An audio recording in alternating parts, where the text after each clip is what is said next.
La clase capitalista. Introductorio. La clase capitalista es el segundo de los panfletos de Kautsky. El primero de la serie es la clase obrera, el tercero la lucha de clases y el cuarto la república socialista.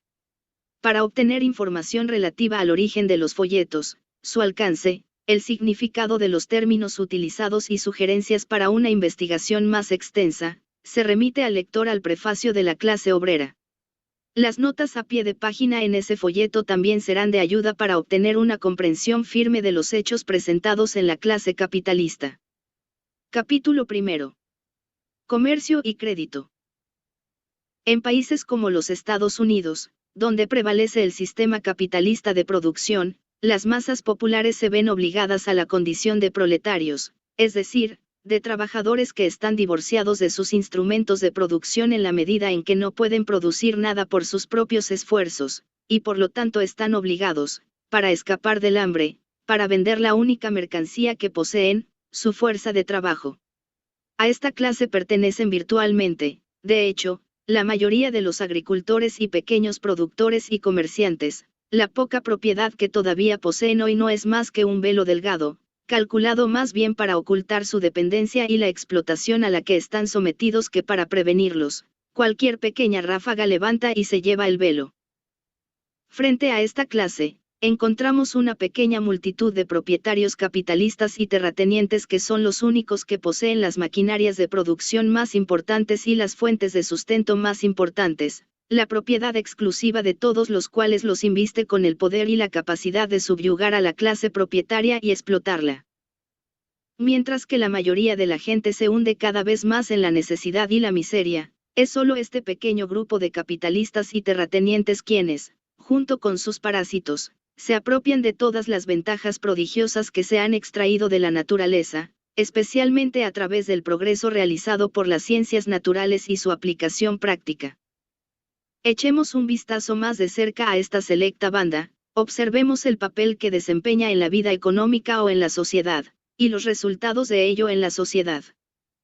Capital de comerciantes, capital de usureros, capital industrial. Hay tres tipos de capital: capital de comerciantes, capital de usureros y capital industrial. El último de ellos es el más joven, no son tantos siglos como los otros dos tienen miles de años, pero el más joven de estos hermanos ha crecido más rápido, mucho más rápido, que cualquiera de sus mayores, se ha convertido en un gigante, que los ha esclavizado y forzado a su servicio. En su forma clásica, la pequeña producción no dependía del comercio. El agricultor y el mecánico podían adquirir los medios de producción, en la medida en que los necesitaran, directamente del productor. Además, podrían vender su producto directamente al consumidor. El comercio, en esa etapa del desarrollo económico, atendía especialmente al lujo, no era entonces una cuestión de necesidad, ni para la promoción de la producción ni para el apoyo de la sociedad. Relación del comercio con el sistema capitalista de producción. La producción capitalista, sin embargo, es desde el principio arrojada sobre el comercio, y viceversa. A partir de cierta etapa, el comercio necesita la producción capitalista para su desarrollo posterior. Cuanto más se extiende el sistema capitalista de producción, y cuanto más absoluto se vuelve, más necesario es el desarrollo del comercio para todo el cuerpo económico. El comercio de hoy ya no atiende simplemente a lo superfluo y al lujo. Todo el sistema de producción, sí, incluso el sustento del pueblo en un país capitalista, depende ahora del árbol y de la acción irrestricta del comercio. Esta es una de las razones por las que la guerra actual es más devastadora que nunca. Interrumpe el comercio, y eso se ha convertido en equivalente a una paralización de la producción, a una suspensión de la vida económica y a una ruina industrial que se extiende más allá del campo de batalla, y no es menos maliciosa que la devastación que tiene lugar allí. Relación de la usura con el sistema capitalista de producción. Tan importante como el desarrollo del comercio, es el desarrollo de la usura al sistema capitalista de producción. En los días de la pequeña producción, el usurero era simplemente una sanguijuela, que se beneficiaba de la angustia o la imprevisión de otros para chupar su sangre. El dinero que prestaba a otros era, por regla general, destinado solo a usos improductivos. Sí, Por ejemplo, un noble pedía dinero prestado, lo hacía para gastarlo en libertinaje. Si un agricultor o un mecánico pedía dinero prestado, era principalmente para pagar sus impuestos, o alguna otra cuota del gobierno. Tampoco, por regla general, necesitaba originalmente dinero para fines productivos, poseían sus propios instrumentos de producción o los adquirían por trueque. En aquellos días, el interés se consideraba inmoral y se condenaba en todas partes. Bajo el sistema capitalista de producción, la cosa adquiere otro aspecto. El dinero es ahora un medio para establecer una industria capitalista, comprar y explotar la fuerza de trabajo. Cuando un capitalista recauda dinero hoy para establecer una fábrica, o para ampliar una ya existente, no se deduce siempre que, por supuesto, su empresa prospere, que sus ingresos anteriores se reduzcan por los intereses del préstamo. El préstamo, por el contrario, le ayuda a explotar la fuerza de trabajo, en consecuencia, a aumentar sus ingresos en una cantidad mayor que el interés que tendrá que pagar. Bajo el sistema capitalista de producción, la usura pierde su carácter original. Su papel como medio para la explotación de la angustia o la imprevisión es empujado a la retaguardia por uno nuevo, eso o fructificar el sistema capitalista de producción, es decir, permitir que su desarrollo proceda más rápido de lo que lo haría de otra manera por el mero acaparamiento de capital en las bóvedas de los capitalistas industriales. A partir de ese momento, el horror que una vez fue entretenido para el usurero llega a su fin, ahora se convierte en un personaje impecable, y recibe un nombre nuevo y eufónico, creditor. Simultáneamente con esta metamorfosis, la corriente principal del capital que devenga intereses experimentó un cambio maravilloso. El dinero, que los usureros amontonaron en sus bóvedas, fluyó anteriormente fuera de ese depósito, a través de 1000 canales, a las manos de los no capitalistas. Hoy, por el contrario, las bóvedas de los usureros. Las instituciones de crédito, se han convertido en las reservas en las que hay, a través de 1000 canales, dinero de los no capitalistas, y fuera de las cuales estos dineros se transmiten a los capitalistas.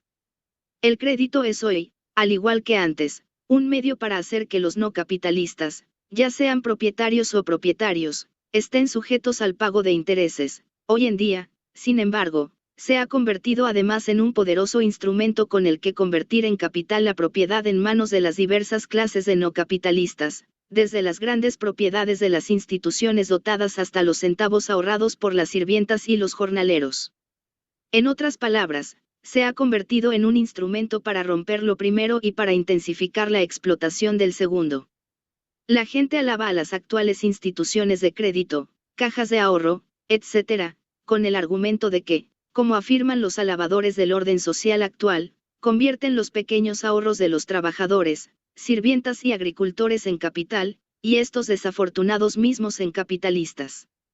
Sin embargo, el único objetivo de recolectar el dinero de los no capitalistas es poner a disposición de los capitalistas una mayor cantidad de capital con el fin de acelerar el desarrollo del sistema capitalista de producción, en forma de préstamos a los capitalistas mediante los cuales estos puedan mejorar sus plantas.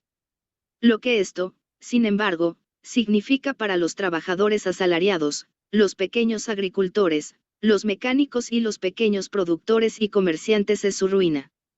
En la medida en que se desarrolla el sistema capitalista de producción, el hombre pequeño pasa por el tablero, los trabajadores son desplazados y la condición de la clase obrera disminuye. En una palabra, la clase del proletariado crece. Relación de las instituciones de crédito, bancos, con el sistema capitalista de producción.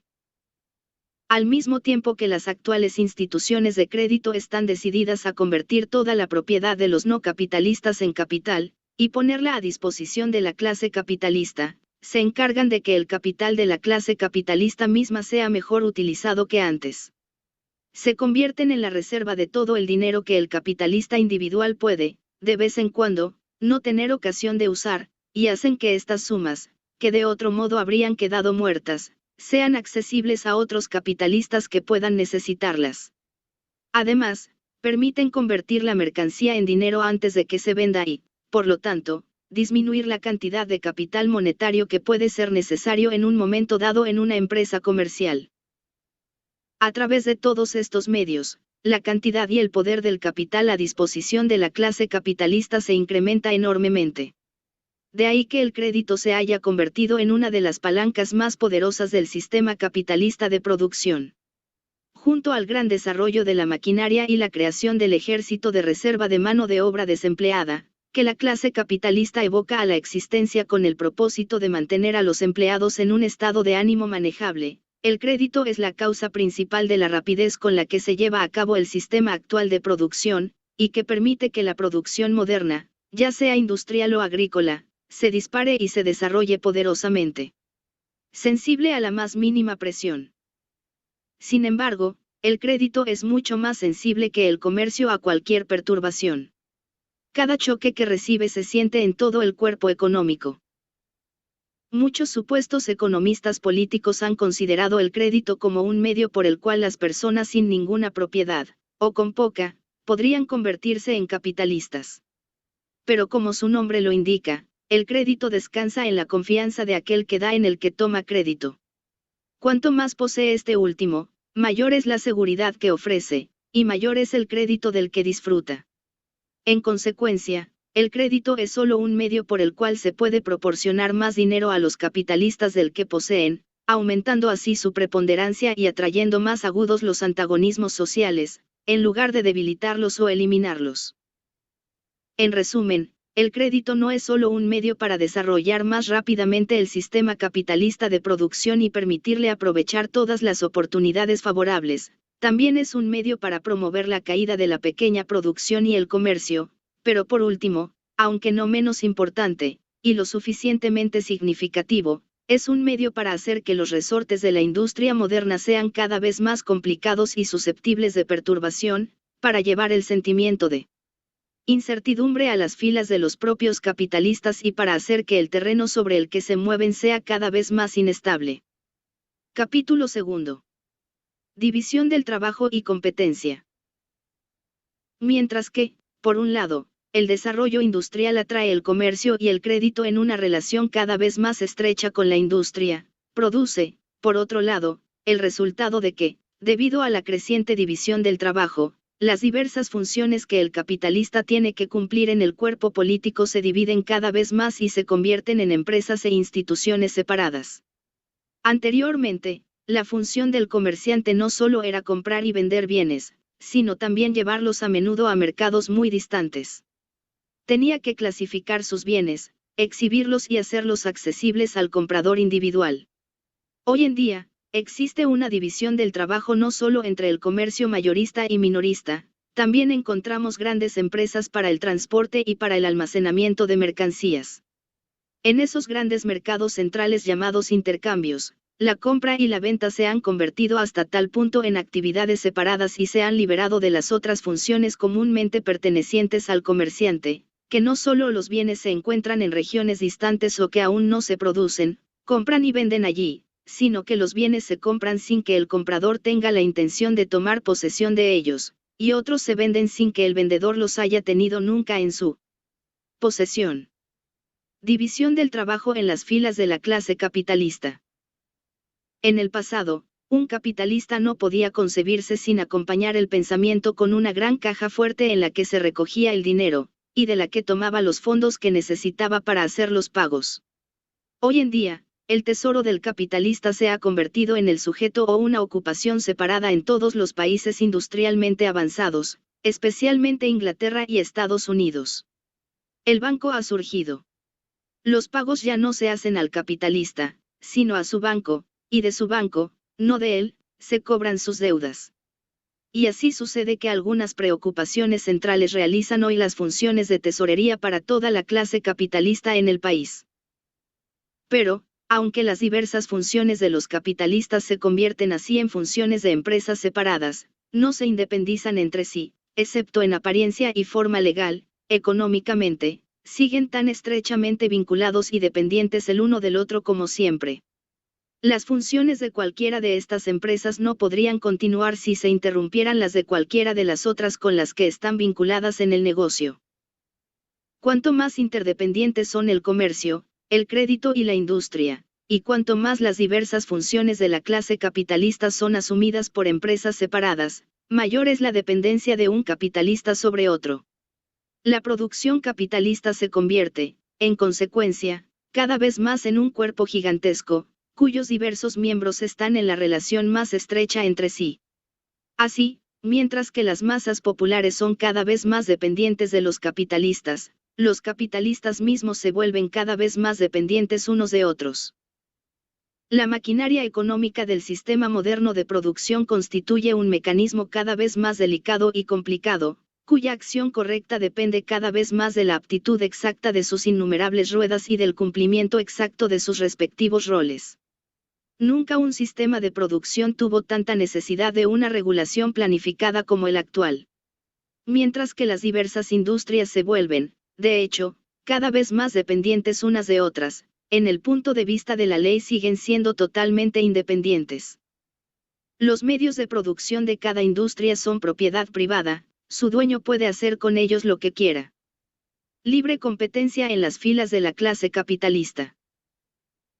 Cuanto más grande se desarrolla la producción, más grande se vuelve cada industria, mayor es el orden al que se reduce la actividad económica de cada una, y más preciso y bien considerado es el plan sobre el cual se lleva a cabo cada una, hasta los detalles más pequeños. Fuera de eso, sin embargo, la operación conjunta de las diversas industrias se deja al impulso de la libre competencia, y es a expensas de un prodigioso desperdicio de poder y de materia, y a través de choques económicos llamados crisis, que hasta cierto tiempo aumentan en violencia, pero que posteriormente se vuelven tan crónicas como para dejar de llamar mucho la atención, que la libre competencia mantiene el mecanismo económico en movimiento. Se mueve con arranques y arranques. El proceso continúa, no poniendo a cada uno en su lugar apropiado, sino aplastando a cada uno que se interpone en el camino. Esto es lo que se llama la selección del más apto en la lucha por la existencia. El hecho es, sin embargo, que la competencia aplasta, no tanto a los verdaderamente no aptos, como a aquellos que están en el lugar equivocado y que carecen de las calificaciones especiales o, lo que es más importante, del capital necesario para sobrevivir. Pero la competencia ya no se conforma con aplastar a aquellos que son desiguales a la lucha por la existencia. La destrucción de cada uno de estos atrae a su paso la ruina de innumerables otros seres que estaban en conexión económica con la empresa en bancarrota, trabajadores asalariados, acreedores, etc. Cada hombre es el arquitecto de su propia fortuna, así dice el proverbio favorito. Este proverbio es una reliquia de los días de la pequeña producción, cuando el destino de cada sostén de la familia, en el peor de los casos, también el de su familia, dependía de sus propias cualidades personales. Hoy en día, el destino de cada miembro de una comunidad capitalista depende cada vez menos de su propia individualidad, y cada vez más de mil circunstancias que están totalmente fuera de su control. La competencia ya no trae consigo la supervivencia del más apto. Capítulo 3. Beneficio. ¿De dónde deriva la clase capitalista sus ingresos? Las ganancias del capital de los comerciantes y usureros consistían originalmente en las porciones que los comerciantes y usureros retenían de la propiedad de aquellos que las necesitaban, ya sea para satisfacer un deseo de lujos o de ayuda en apuros. Es lo contrario con el capital industrial. Cómo la clase capitalista exprime las ganancias de la clase obrera. La clase capitalista no realiza ningún tipo de trabajo productivo. Esto lo hace el trabajador asalariado. Pero el trabajador asalariado no produce para sí mismo, no puede. Todas las cosas que hoy son indispensables para la producción tierra y capital son propiedad privada de un número comparativamente pequeño de personas. El proletario, la persona que no tiene nada de esto, debe morir de hambre o vender lo único que le queda, su fuerza de trabajo, a la persona que la comprará. Esa persona es el capitalista. Cuando el capitalista compra la fuerza de trabajo de un proletario, y por lo tanto convierte a este último en un trabajador asalariado, lo hace solo porque el trabajador asalariado producirá más de lo que se le paga. Si produjera solo tanto como se le paga, y peor aún, si produjera menos, el capitalista no tendría ningún uso para él, no compraría su fuerza de trabajo, no lo tendría como trabajador asalariado. El proletario, el trabajador asalariado, empleado por el capitalista, es el productor de riqueza. Del montón de riqueza traída a la vida por el propio trabajador asalariado, el capitalista toma una parte, no más de una cuarta parte, y la devuelve al trabajador asalariado en pago por su fuerza de trabajo, como su salario. El resto de la riqueza producida por el trabajador asalariado, las 3/4 partes restantes, si no más, es el excedente, es decir, la cantidad de riqueza producida por el trabajador por encima de lo necesario para permitirle restaurar las fuerzas que gastó en la producción. Ese excedente el capitalista se guarda para sí mismo, él lo llama ganancias, constituye su ingreso. El capital industrial, en consecuencia, trama sus ganancias explotando a los trabajadores asalariados propietarios. Sucede, sin embargo, que, en la medida en que se desarrolla el sistema capitalista de producción, la forma industrial del capital eclipsa a todas las demás y las obliga a su servicio, y sucede, además, que esta evolución no puede continuar sin que los capitalistas devuelvan a los trabajadores asalariados, de una manera u otra, mediante el empleo de un número creciente de hombres de servicio personal, como lacayos, vigilantes, etc., por instituciones llamadas benevolents, y así sucesivamente. Una parte del excedente que le retienen. Como resultado de todas estas causas, el excedente producido por los proletarios se convierte cada vez más en la única fuente de la que toda la clase capitalista obtiene sus ingresos. A medida que el pequeño fabricante y el pequeño agricultor están desapareciendo, y su influencia sobre la sociedad moderna se siente cada vez menos, también están desapareciendo las viejas formas de capital de comerciantes y usureros, que obtuvieron sus ganancias explotando a las clases no capitalistas. Ya hay naciones sin artesanos y pequeños agricultores. Inglaterra es un ejemplo de ello. Pero nadie puede concebir un solo Estado moderno sin una gran producción. Quien desee comprender las formas modernas del capital debe proceder de la forma industrial que el capital ha asumido. La fuente real y más prominente o de la que fluyen todas las ganancias capitalistas se encuentra en el excedente que la industria capitalista incuba. Porque el excedente tomado de la clase obrera está aumentando constantemente. El proletariado produce el excedente del que se apropia el capital industrial. Este excedente está en un aumento constante a través del aumento de la carga de trabajo arrojado sobre los trabajadores, a través de la introducción de máquinas que ahorran trabajo, a través del abaratamiento de la fuerza de trabajo, etcétera, etcétera. Junto con el desarrollo del sistema capitalista de producción crece el número de proletarios explotados y, como consecuencia inevitable de esto, la cantidad del excedente que fluye hacia las manos de la clase capitalista se hace cada vez más grande. Desafortunadamente, sin embargo, el disfrute puro de la vida no es la suerte del hombre mortal. Por muy odiosa que la operación pueda ser para él, el capitalista se ve obligado a dividir.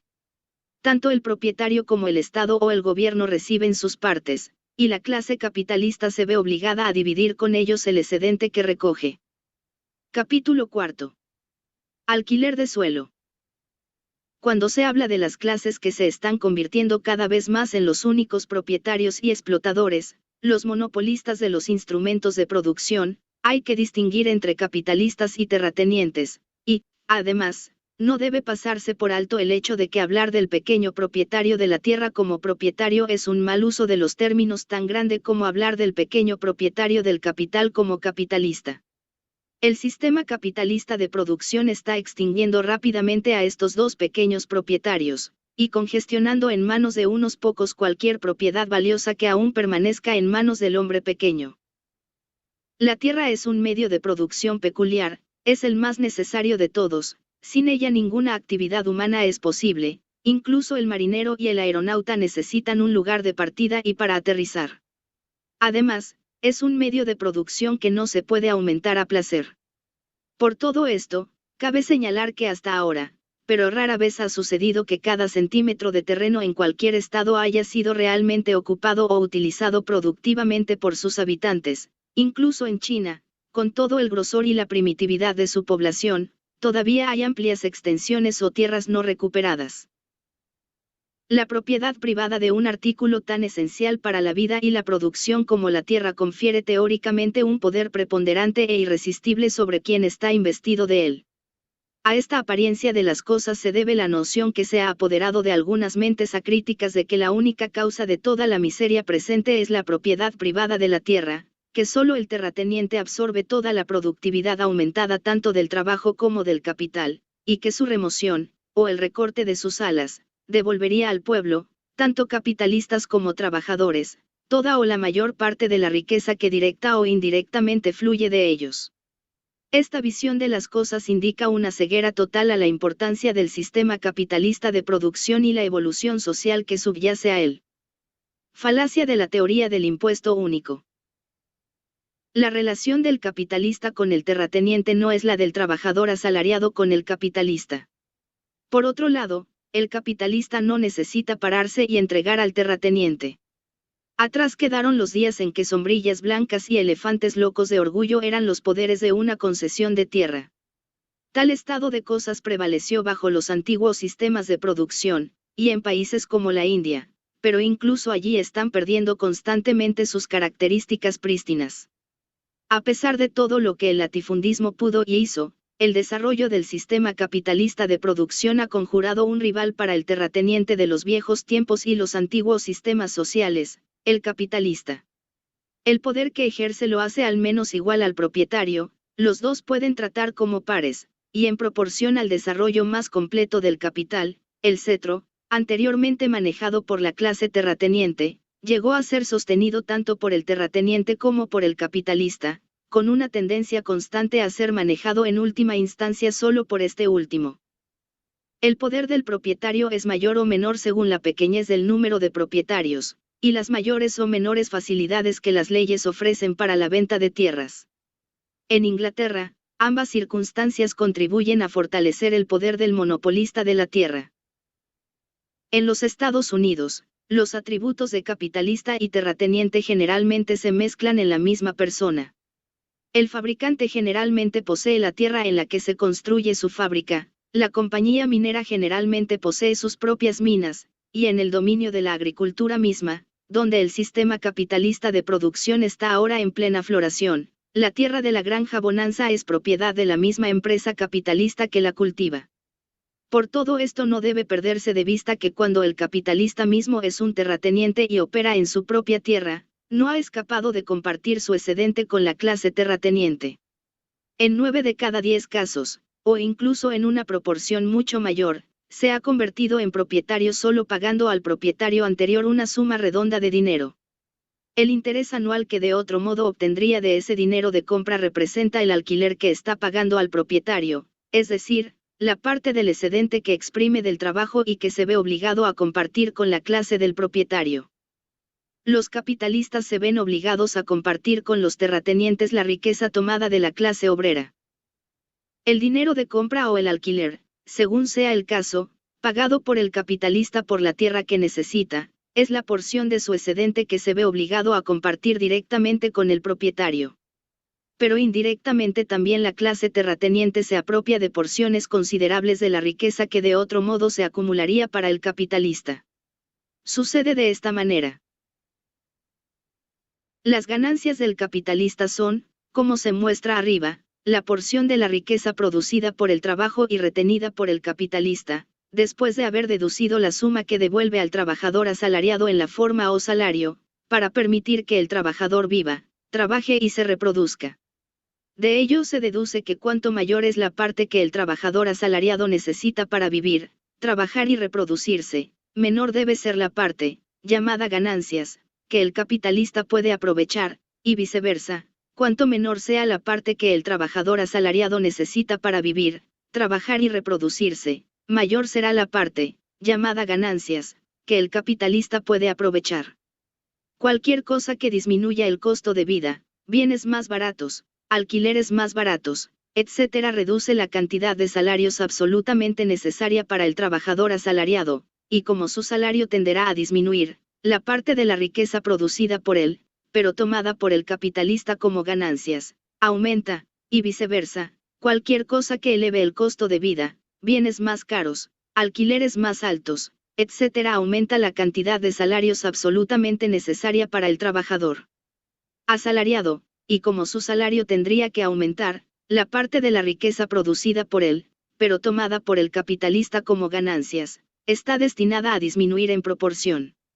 Ahora, entonces, la tendencia de las necesidades de la vida es disminuir en precio debido al aumento de las cantidades en que los métodos mejorados permiten que se produzcan.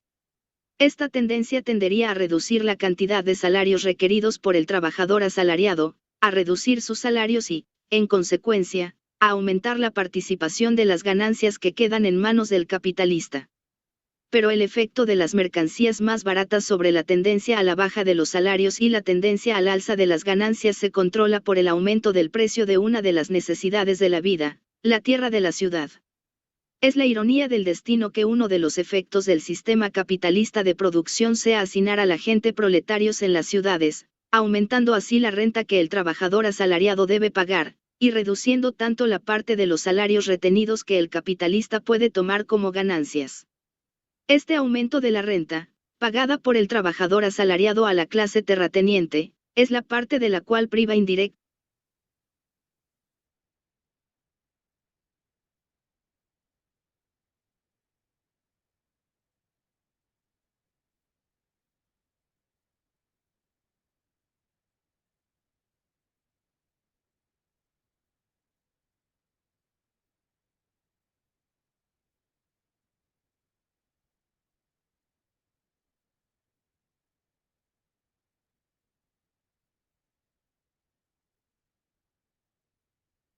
la de la cual priva indirectamente a la clase capitalista.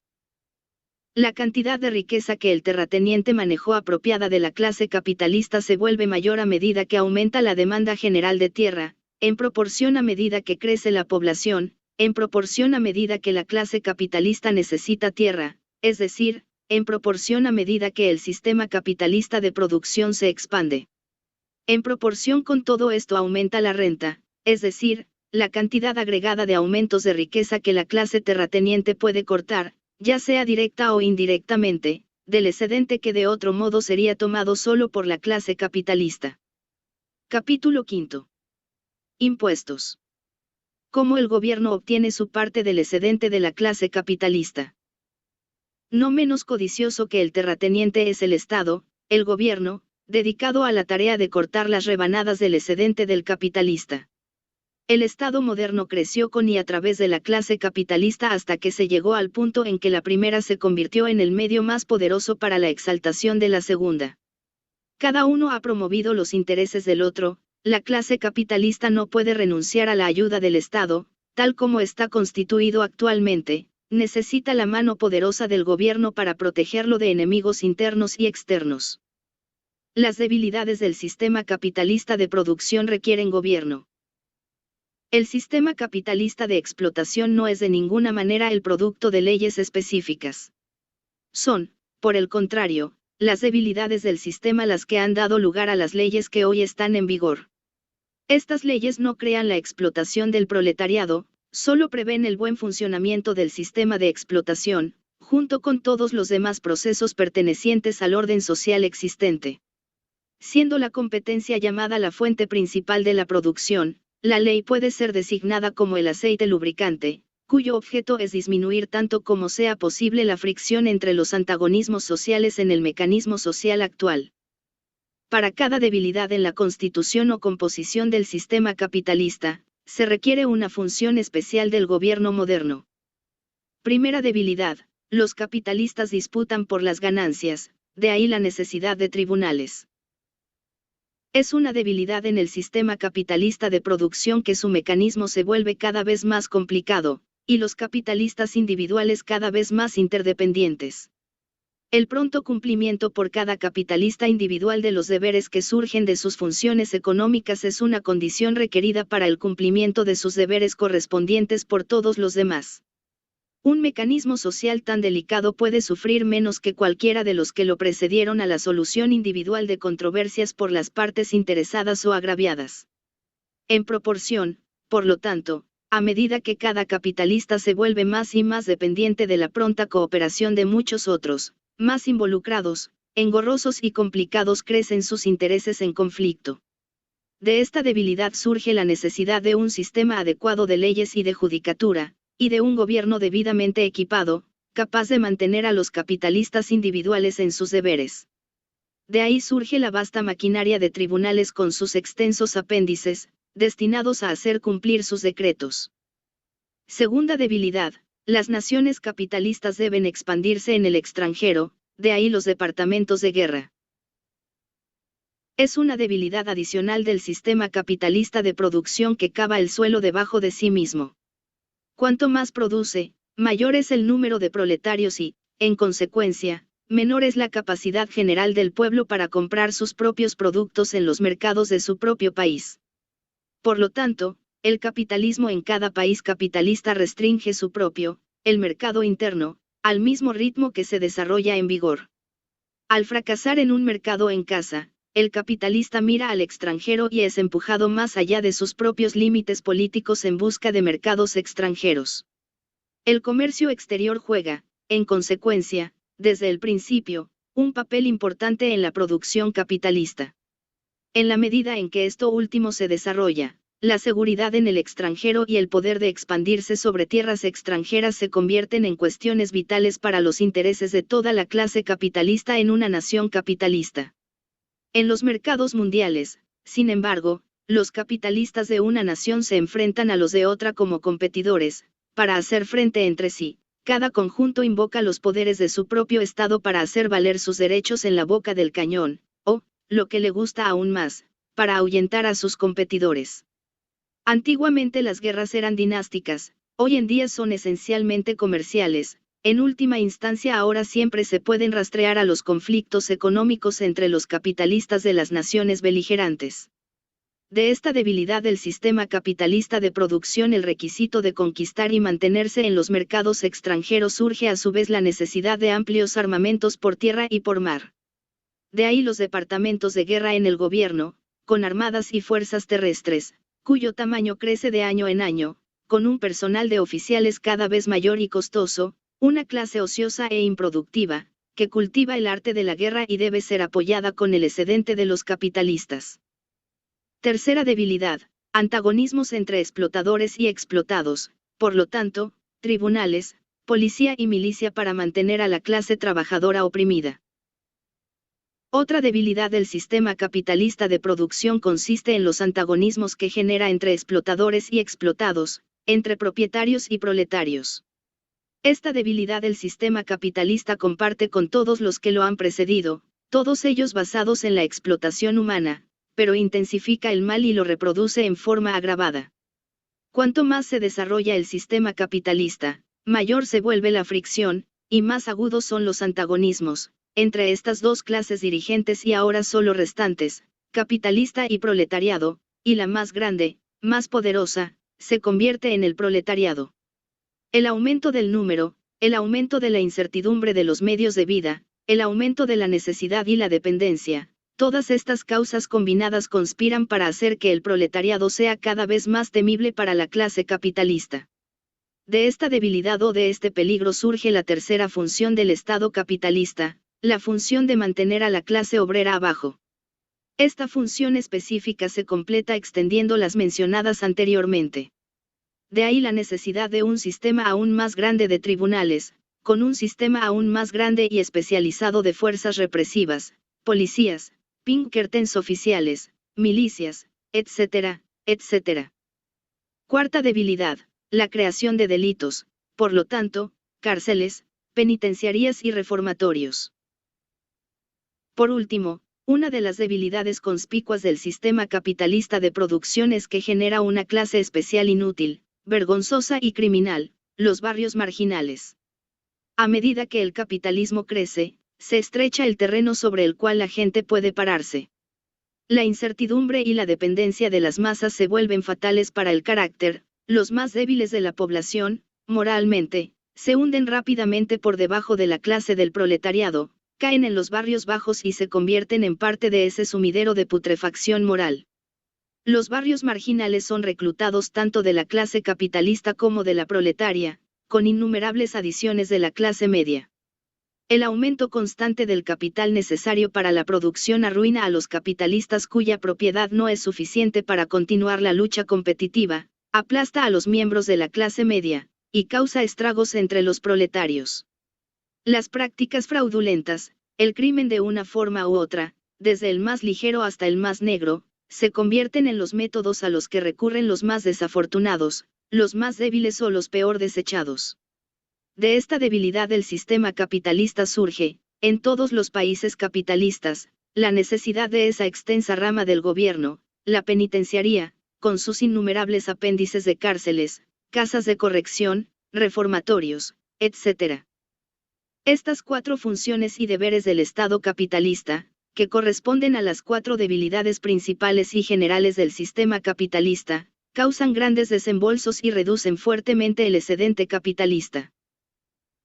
En las repúblicas capitalistas, todavía hay una quinta fuente a través de la cual la clase capitalista es saqueada de una buena parte de su excedente por su propio Estado. Esto surge de la acción concertada de los barrios marginales y sus amplias ramificaciones en el campo político.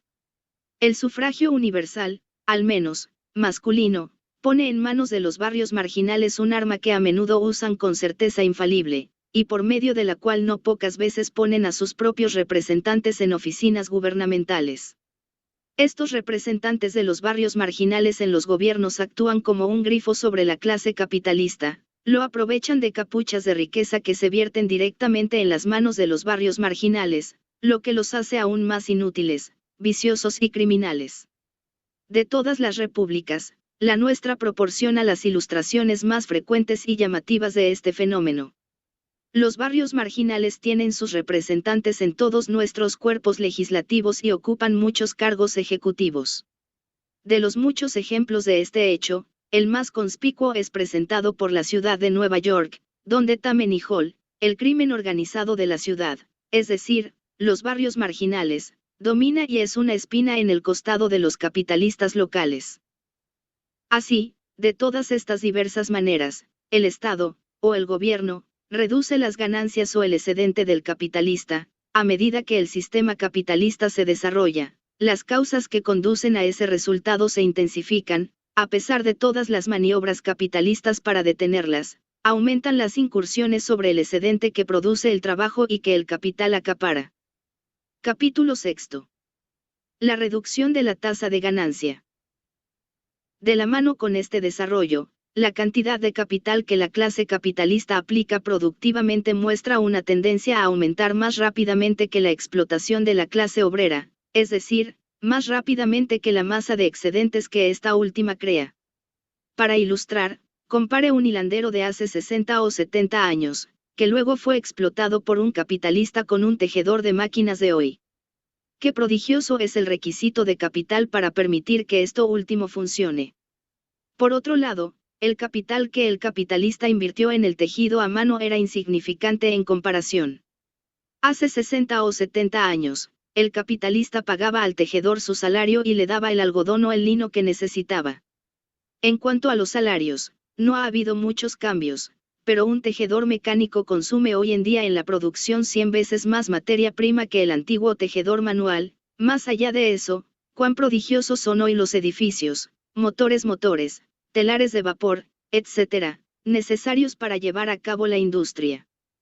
Se requiere un pequeño capital para comenzar a operar hace 60 años. Todavía hay otra cosa que considerar. Los únicos desembolsos del capitalista que hace 60 o 70 años empleaba una hilandera, eran para salarios y materia prima, no había capital fijo, la rueca era demasiado insignificante para considerarla, recuperó su capital rápidamente, digamos, cada 3 meses. Como resultado de esto, tuvo que comenzar con solo una cuarta parte del capital que utilizó durante todo el año. Hoy en día, el capital invertido en un molino correspondiente, en maquinaria y construcción, es prodigioso. A pesar de que el tiempo dentro del cual el capitalista ahora podía recuperar las sumas que paga en salarios y por materia prima era el mismo que hace 60 o 70 años, el tiempo que ahora le lleva a hackear el resto del capital, que hace 60 o 70 años apenas necesitaba, se ha vuelto muy largo. Una serie de circunstancias trabajan en la dirección opuesta.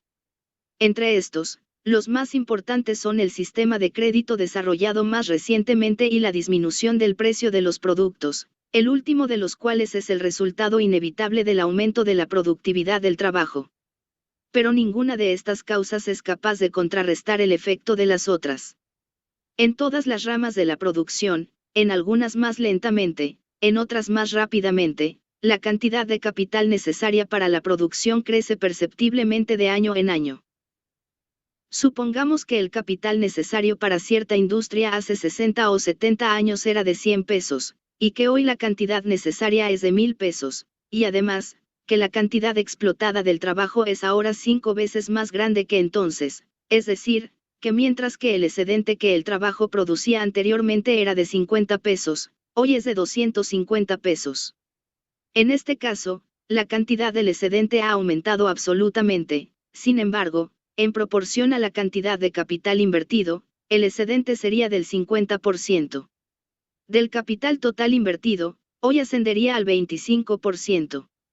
Solamente. Este caso es simplemente una ilustración destinada a señalar una tendencia.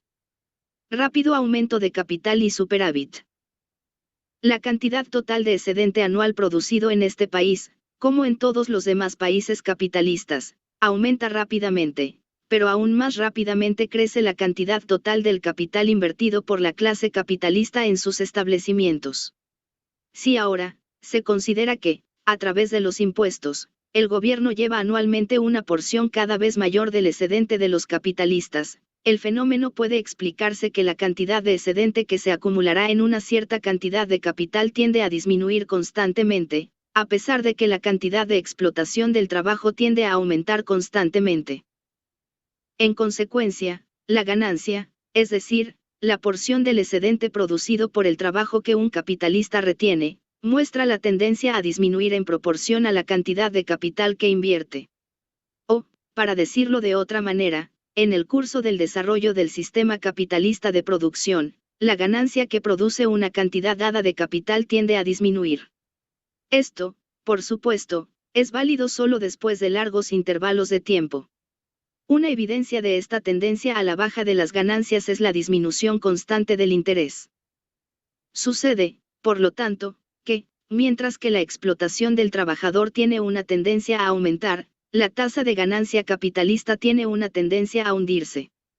Este hecho es una de las contradicciones más notables del sistema capitalista de producción, un sistema que está lleno de contradicciones. Hay algunos que han llegado a la conclusión de este hundimiento de las ganancias, que el sistema capitalista de explotación pondrá fin a sí mismo. Ese capital eventualmente producirá tan pocas ganancias que los capitalistas morirán de hambre y se verán obligados a buscar trabajo. Esta conclusión sería correcta si las ganancias se hundieran al mismo tiempo que la cantidad de capital invertido siguiera siendo la misma. Sin embargo, este no es el caso. La cantidad total de capital en todas las naciones capitalistas crece a un ritmo más rápido que la tasa de ganancia disminuye. El aumento del capital es un requisito previo para el hundimiento de las ganancias, la tasa de interés baja de 5 a 4, y de 4 a 3, no se reduce el ingreso de ese capitalista cuyo capital mientras tanto creció de 1 millón a 4 millones. La disminución de la tasa de ganancia y el interés no significa la reducción de los ingresos capitalistas. La disminución de la tasa de ganancia, y también de los intereses, de ninguna manera implica una reducción de los ingresos de la clase capitalista. La masa de excedente que fluye en sus manos crece cada vez más. La disminución disminuye únicamente los ingresos de aquellos capitalistas que no son capaces de aumentar su capital a la tasa en que sus competidores aumentan el suyo. En el curso del desarrollo industrial, el punto se eleva cada vez más alto donde el capital puede apoyar a su propietario con la dignidad de su clase. La cantidad de capital necesaria para liberar a su dueño del trabajo, y para permitirle vivir del trabajo de otros, se hace cada vez mayor. La suma que hace 50 años era suficiente para iniciar una industria es hoy en día totalmente inadecuada para la empresa. La suma que hace 50 años era una fortuna considerable es hoy una miseria insignificante. La disminución de las ganancias y los intereses no provoca la caída, sino el estrechamiento de la clase capitalista. Cada año, los pequeños capitalistas son expulsados de su medio y relegados a la misma lucha a muerte en la que el pequeño comerciante, el pequeño productor, el pequeño agricultor y las pequeñas empresas generalmente están involucrados, Una lucha a muerte que puede ser más o menos prolongada, pero que solo puede terminar con su propia caída en el proletariado. A más tardar, la caída de sus hijos en esa clase. Como regla general, con esta clase, sus esfuerzos por escapar de su destino solo aceleran su ruina. A menudo uno se pregunta por el gran número de simplones a quienes cualquier persona puede atraer para confiarle su dinero con la promesa de un interés elevado. Estas personas no son, por regla general, los tontos que parecen. Como el escándalo del Canal de Panamá y tantos otros casos similares muestran fuertemente, las empresas fraudulentas son la gota que colma el vaso a la que se aferran los capitalistas que se hunden, con la desesperada esperanza de hacer que su pequeño capital sea remunerativo. No es tanto la codicia, o el amor por el fraude, como el miedo a la pobreza lo que los ciega. Capítulo 7. El crecimiento de los grandes sindicatos de producción y fideicomisos. Junto con la lucha competitiva entre la producción individual y capitalista, se libra la lucha competitiva entre grandes y pequeños capitalistas. Cada día surge un nuevo invento, un nuevo descubrimiento, cuya aplicación aumenta considerablemente la productividad del trabajo. Cada uno de ellos hace inútiles, en menor o mayor medida, las máquinas antiguas, y obliga a la introducción de otras nuevas, a menudo también a ampliar los establecimientos existentes. El capitalista que en tal apuro no tiene el capital requerido a su disposición, tarde o temprano es incapaz de defenderse en la lucha competitiva, y cae, o se ve obligado con pérdidas considerables a invertir su capital en alguna industria más pequeña, aún no aprovechada por capitalistas más poderosos que él. De esta manera, la competencia en la gran producción provoca el exceso de existencias de capital en la pequeña producción, y por lo tanto hace que la competencia entre los pequeños capitalistas sea aún más feroz, y su ruina aún más rápida. Las industrias llevadas a cabo por la gran producción se expanden cada vez más. Los grandes establecimientos que una vez contaron a sus trabajadores por cientos, se convierten en empresas gigantes que emplean a miles de manos. Día a día los establecimientos comerciales más pequeños pasan por el tablero. Después de llegar a cierto punto, un punto que se alcanzó en los Estados Unidos hace al menos 10 años, el desarrollo industrial, en lugar de aumentar, disminuye constantemente el número de empresas individuales. A medida que la agricultura se ha convertido en una industria, el mismo fenómeno se nota allí, el número de pequeñas granjas disminuye, los titulares de grandes granjas aumentan. Y esto no es todo. El desarrollo industrial conduce constantemente a la concentración de más y más empresas capitalistas en una sola mano, ya sea la mano de un solo capitalista, o de una combinación de capitalistas que legalmente constituyen una persona, el sindicato, el fideicomiso. Los caminos que conducen a esto son múltiples. Los caminos que conducen a la confianza. El uno está abierto por la ansiedad de los capitalistas de excluir la competencia. Se ha demostrado que la competencia es la fuente principal del sistema moderno de producción, de hecho, es la fuente principal de la producción de mercancías, es decir, de la producción para la venta. Sin embargo, por muy necesaria que sea la competencia para la producción de mercancías en general, no hay capitalista sino que está ansioso por ver sus propios bienes libres de competencia en el mercado. Si es el único poseedor de bienes para los cuales hay una demanda, tiene el monopolio de ellos, puede enviar sus precios por encima de su valor real, aquellos que necesitan sus bienes dependerán totalmente de él. Cuando aparecen en el mercado varios vendedores de los mismos bienes, solo pueden establecer un monopolio combinándose de tal manera que prácticamente se conviertan en un solo vendedor. Tales combinaciones, anillos, sindicatos, fideicomisos, se producen cuanto antes y más fácilmente se produce cuanto menor sea el número de competidores cuyos intereses en conflicto deben ser puestos bajo un mismo sombrero. En la medida en que el sistema capitalista expande el mercado y aumenta el número de competidores en él, dificulta la formación de monopolios en la producción y el comercio. Pero en cada rama de la industria capitalista llega el momento, tarde o temprano, en que su desarrollo posterior implica la disminución de los establecimientos que participan en ella. A partir de ese momento, la marcha es rápida hacia el sindicato y la confianza. El momento en que en un país determinado una rama de producción puede madurar en un fideicomiso puede acelerarse mediante la protección de su mercado interno contra los competidores extranjeros mediante un arancel elevado. En tal caso, el número de competidores disminuye, y los productores nacionales pueden unirse más fácilmente, establecer un monopolio y, gracias a la protección a la industria nacional, despellejar al consumidor nacional a su gusto.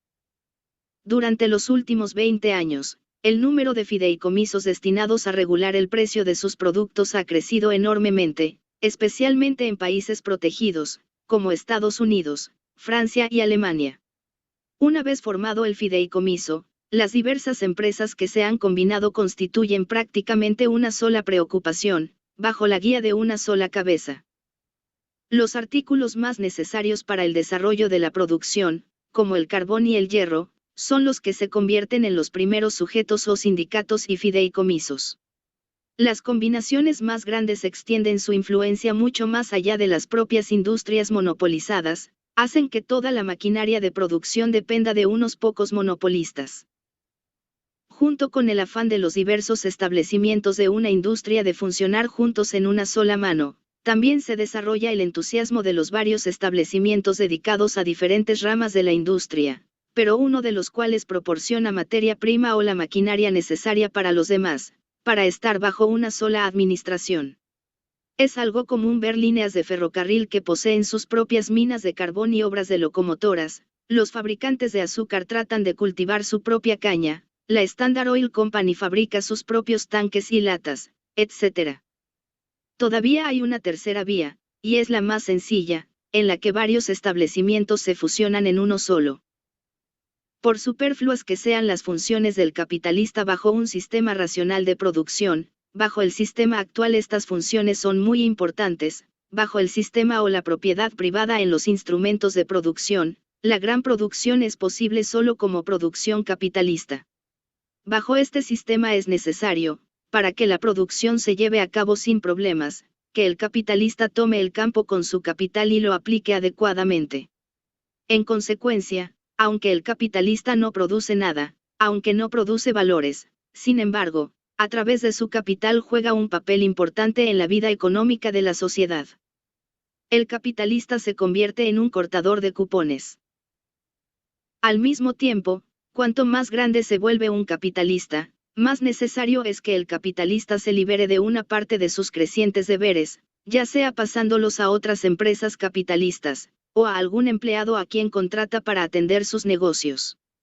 Por supuesto, no hace ninguna diferencia en el proceso industrial si estas funciones son realizadas por algún empleado o por el propio capitalista. Estas funciones no producen valores cuando son realizadas por el capitalista, y no producen valores cuando son realizadas por un empleado.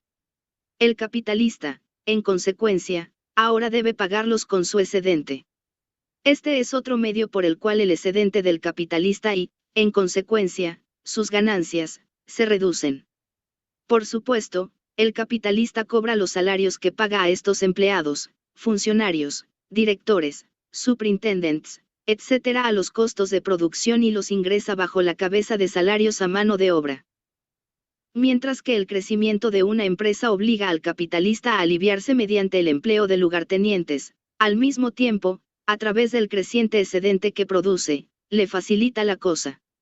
Cuanto mayor es el excedente, más funciones puede transferir el capitalista a los empleados, hasta que finalmente se libera de todas sus funciones y se reserva solo el cuidado de cómo invertir rentablemente esa parte de sus ganancias que no necesita para el consumo personal.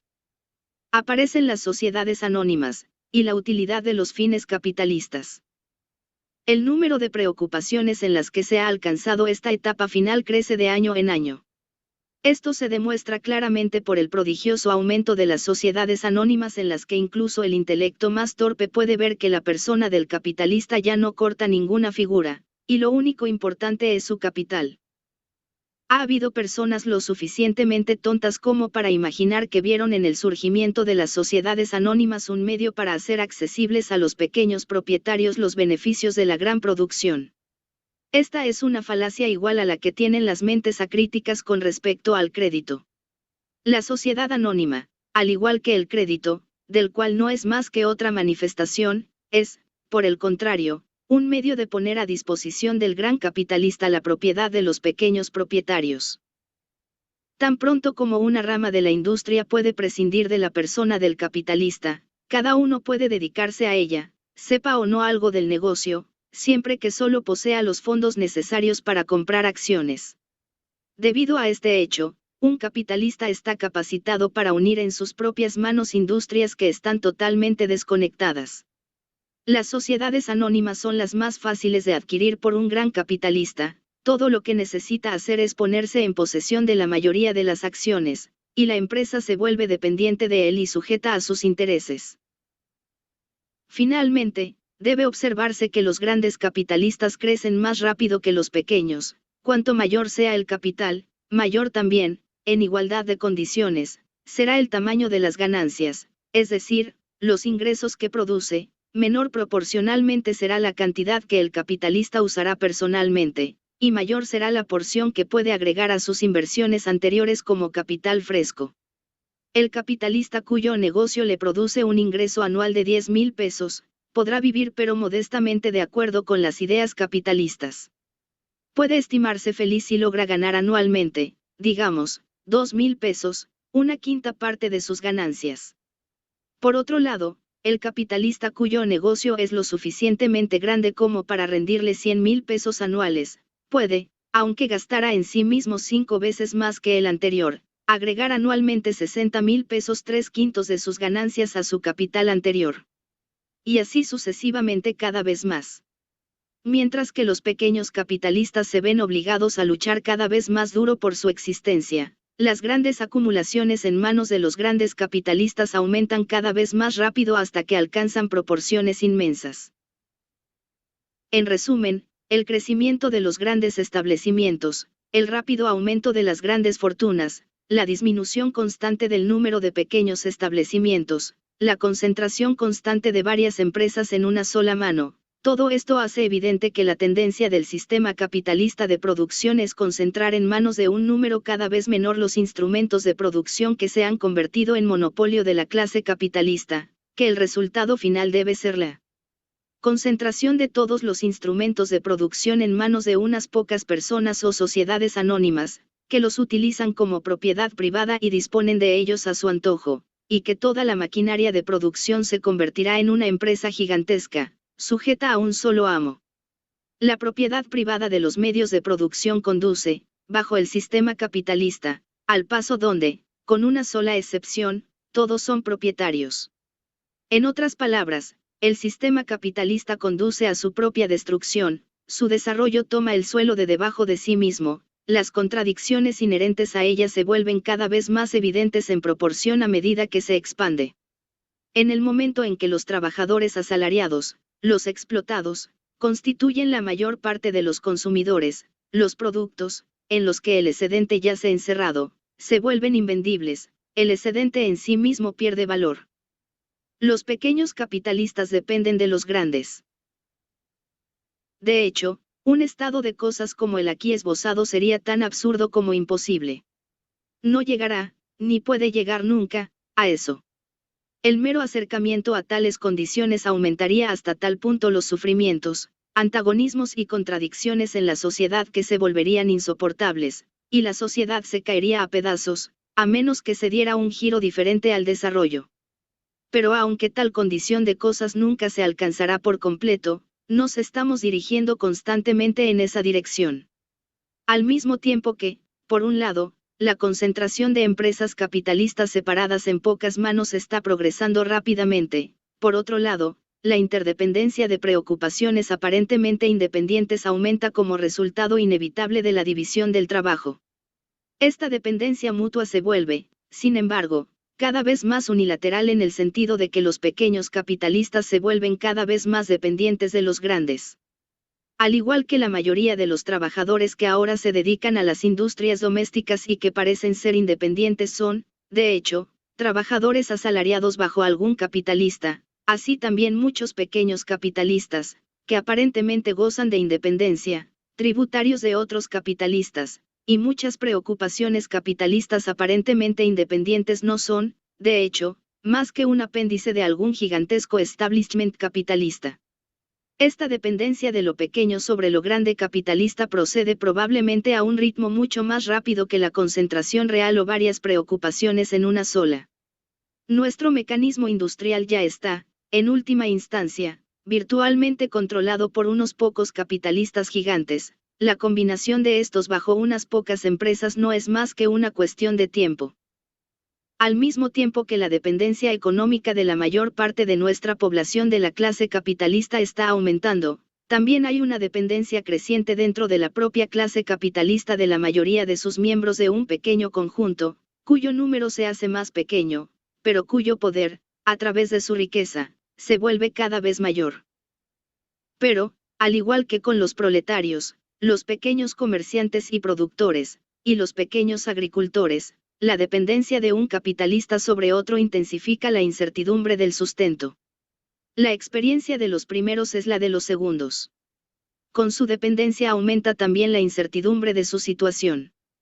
Por supuesto, los capitalistas más pequeños son los que más sufren, pero incluso las mayores acumulaciones de capital no ofrecen ninguna certeza absoluta. Resultado de la competencia entre capitalistas por el mercado. La creciente sensibilidad del mecanismo de producción a las más mínimas influencias perturbadoras ya ha sido mencionada como una de las causas o incertidumbre en el sistema capitalista. Todavía hay otro que debe notarse. En la medida en que se agudizan los antagonismos entre las clases, en la medida en que aumenta cada vez más las masas que se enfrentan entre sí, en la medida en que pone en manos de cada una de las armas cada vez más poderosas, aunque diferentes, el sistema capitalista de producción aumenta las oportunidades de disturbios y aumenta los daños que ocasionan estos disturbios. No es solo el excedente, retenido por el capitalista, que la creciente productividad del trabajo aumenta, también aumenta la cantidad de bienes que se arrojan al mercado, y de los cuales el capitalista debe deshacerse. De la mano con la explotación del trabajo crece la competencia entre los capitalistas, y esta competencia se convierte en una amarga competencia por cada productor contra todos. Además, se está produciendo una revolución constante en los métodos técnicos de producción, se hacen incesantemente nuevos inventos y descubrimientos que hacen que la maquinaria existente carezca de valor, y que hacen superfluos no solo a los trabajadores individuales, no solo a las máquinas individuales, sino a menudo a establecimientos enteros, sí, incluso ramas enteras de la industria. Ningún capitalista puede construir sobre el futuro, nadie puede decir con certeza si podrá conservar lo que tiene o dejárselo a sus hijos. La propia clase capitalista se está dividiendo en dos conjuntos. El uno, que aumenta constantemente, es totalmente superfluo para la vida industrial, no tiene nada que hacer sino derrochar y gastar en una vida desenfrenada la creciente cantidad de excedentes que fluye hacia sus manos. A diferencia de la clase ociosa bajo los sistemas de producción anteriores, no cultiva ni las ciencias ni las artes, los objetos sobre los que prodiga su riqueza son inmorales o estúpidos.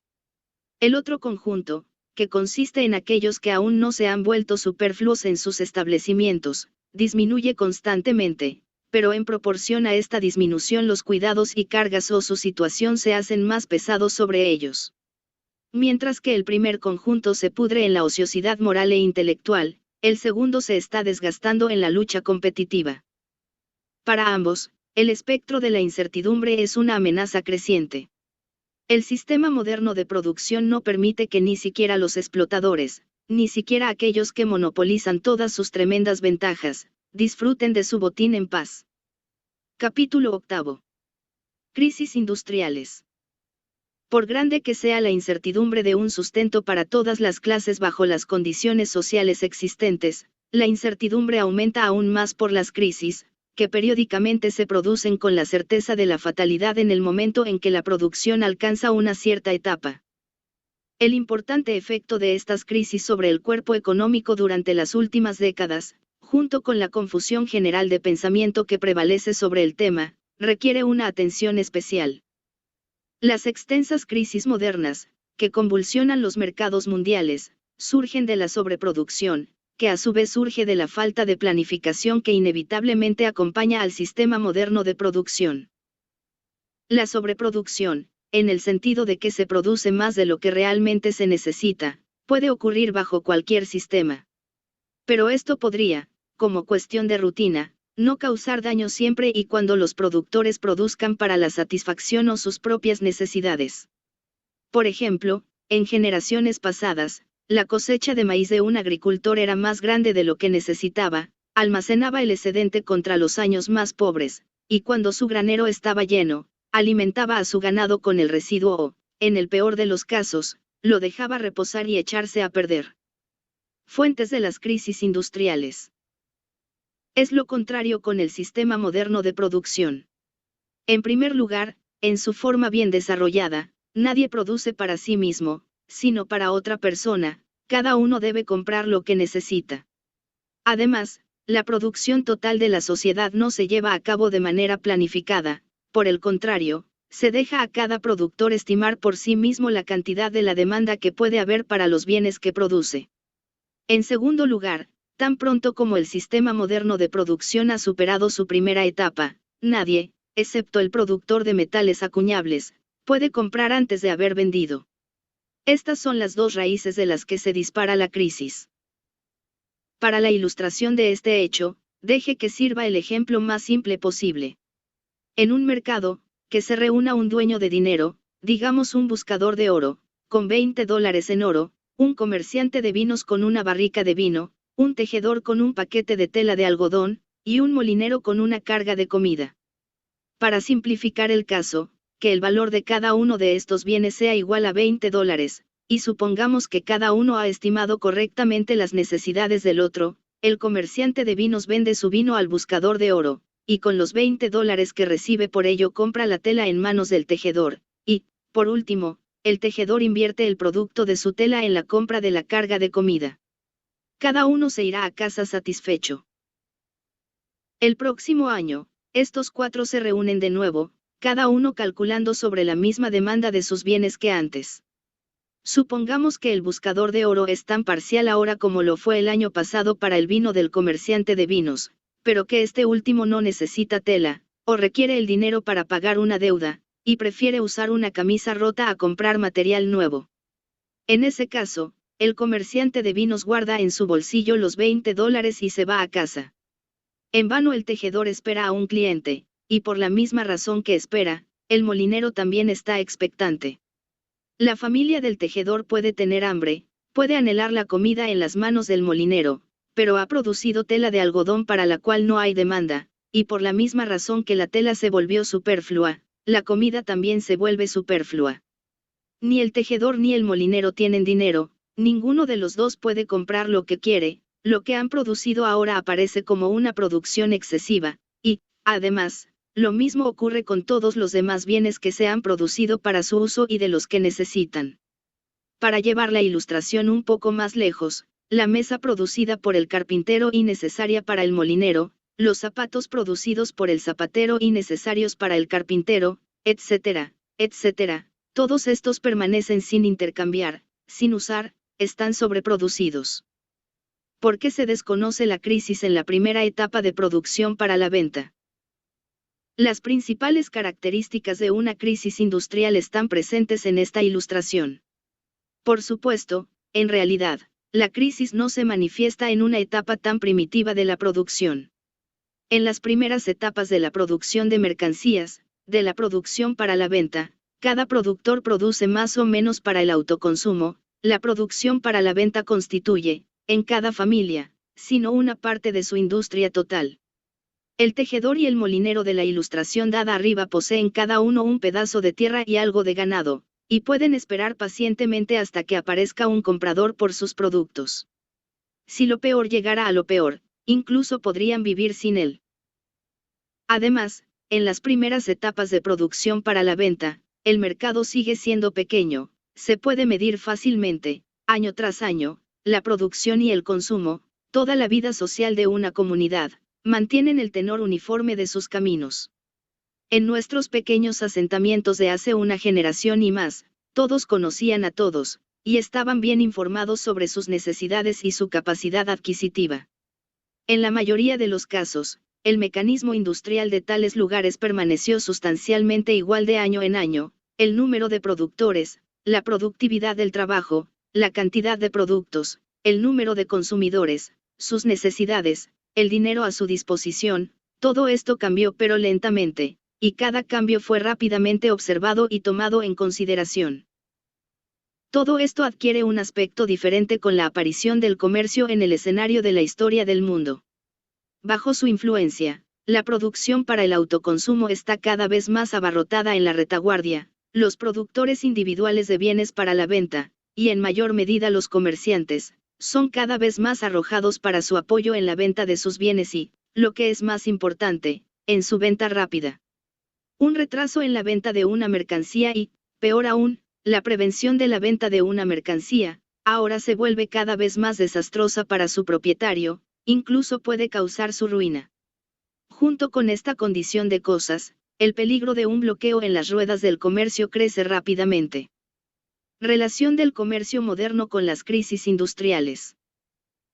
A través del comercio, los diversos mercados distantes se reúnen, pero por lo tanto el mercado general se extiende en gran medida, y se vuelve correspondientemente más difícil de controlar.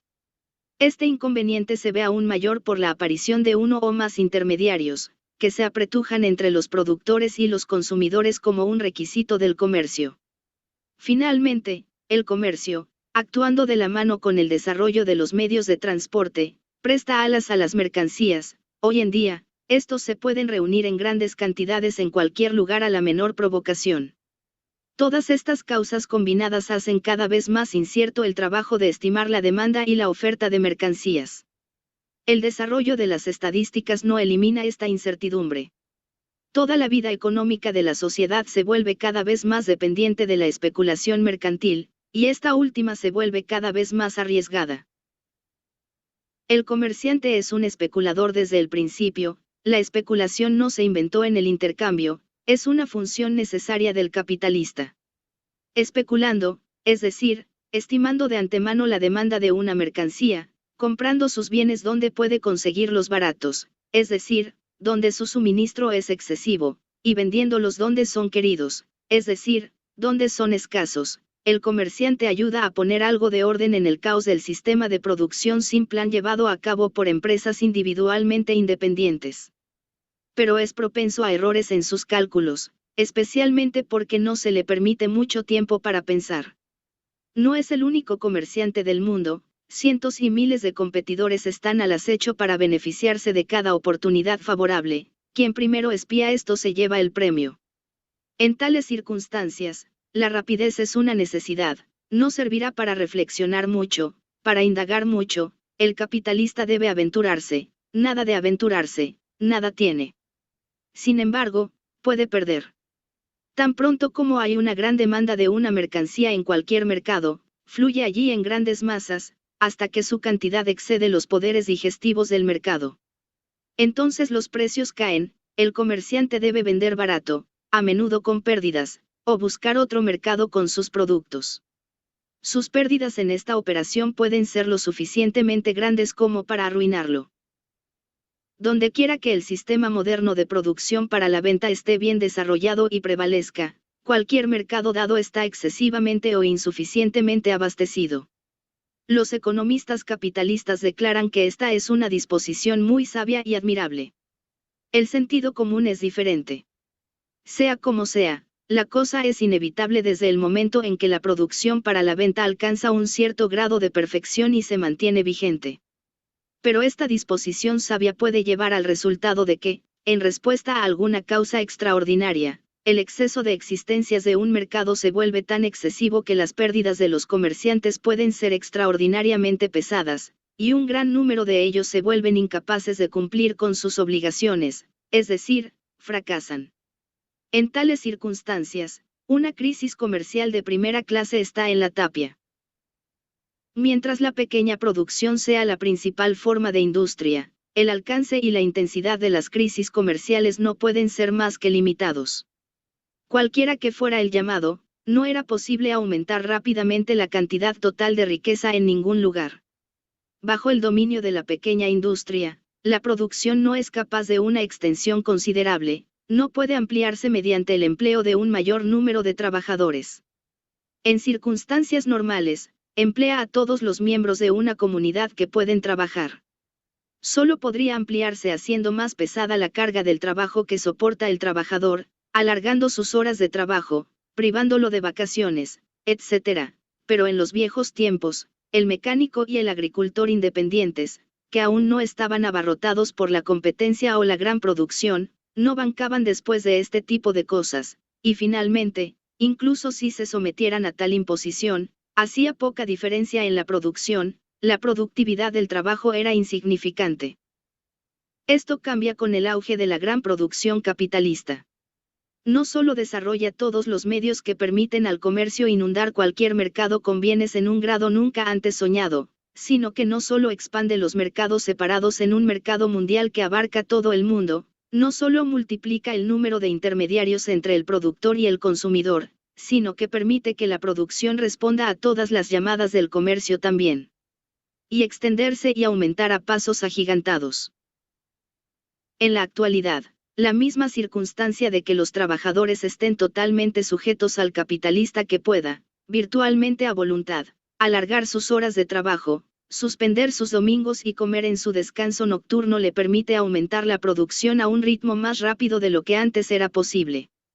Pero, además, hoy en día una sola hora de exceso de trabajo significa, con la productividad actual del trabajo, un aumento de la producción inmensamente mayor que en los días de fabricación, y esto no es todo. Hoy en día, el capitalista está en condiciones de extender su preocupación a corto plazo. Gracias al crédito, el capital se ha convertido en una cantidad muy elástica. Un comercio enérgico aumenta la confianza, saca dinero a la calle, acorta el tiempo requerido para la circulación del dinero y, en consecuencia, aumenta su efectividad. Pero lo más importante de todo, el capital tiene permanentemente a su disposición un gran ejército de reserva de trabajadores, los desempleados. El capitalista es así capaz en cualquier momento de expandir su establecimiento, emplear trabajadores adicionales, aumentar su producción rápidamente y beneficiarse al máximo de cada oportunidad favorable.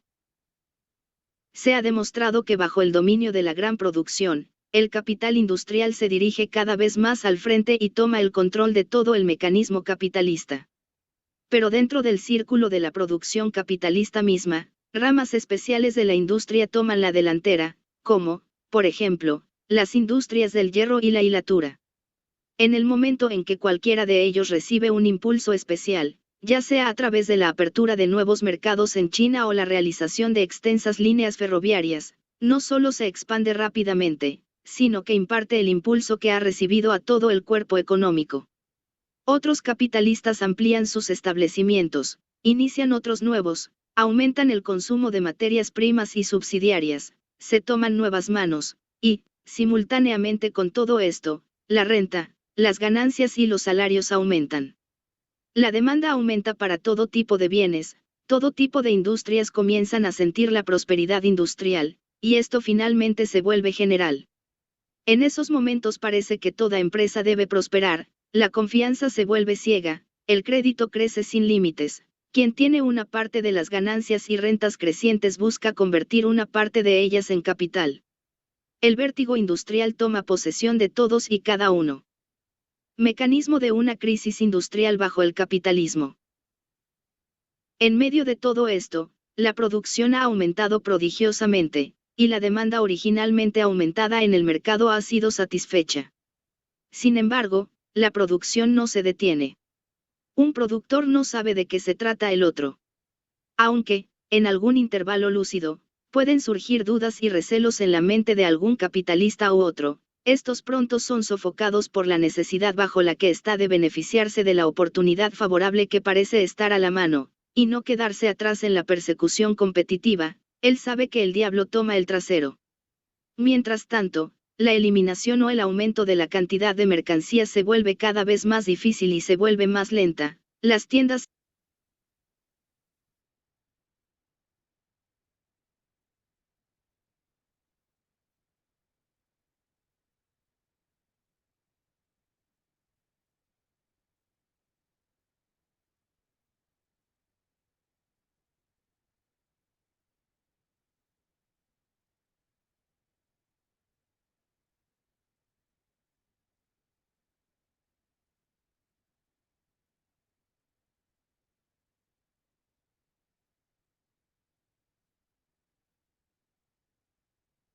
Mecanismo de una crisis industrial bajo el capitalismo. En medio de todo esto, la producción ha aumentado prodigiosamente, y la demanda originalmente aumentada en el mercado ha sido satisfecha. Sin embargo, la producción no se detiene. Un productor no sabe de qué se trata el otro. Aunque, en algún intervalo lúcido, pueden surgir dudas y recelos en la mente de algún capitalista u otro, estos pronto son sofocados por la necesidad bajo la que está de beneficiarse de la oportunidad favorable que parece estar a la mano, y no quedarse atrás en la persecución competitiva. Él sabe que el diablo toma el trasero. Mientras tanto, la eliminación o el aumento de la cantidad de mercancías se vuelve cada vez más difícil y se vuelve más lenta, las tiendas se llenan, sin embargo, el hurly corpulento continúa. Luego llega el momento en que uno de los establecimientos mercantiles debe pagar por los bienes que se recibieron del fabricante meses antes. Los bienes aún no se han vendido, el acreedor tiene los bienes pero no dinero, no puede cumplir con sus obligaciones y falla. Luego viene el turno del fabricante, también ha contraído deudas que vencen, como su deudor no puede pagarle, él también. Está hecho para. Así, una quiebra sigue a otra, se produce un colapso general, la reciente confianza ciega se convierte en un miedo igualmente ciego, el pánico se generaliza, y el choque está encendido. En esos momentos, todo el mecanismo industrial se sacude hasta su mismo centro, todo establecimiento que no esté plantado sobre las gotas de tierra más firmes. La desgracia no solo se apodera de las preocupaciones fraudulentas, sino también de todas aquellas que en tiempos normales lograron mantener sus cabezas fuera del agua. En esas estaciones, la expropiación de los pequeños agricultores, pequeños productores, pequeños comerciantes y pequeños capitalistas continúa rápidamente.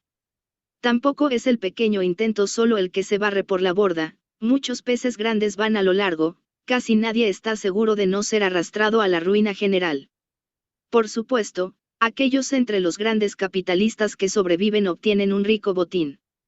Durante una crisis ocurren dos cosas importantes: primero, la expropiación de los alevines pequeños; segundo, la concentración de la producción en menos manos y, por lo tanto, la promoción de la acumulación de grandes fortunas.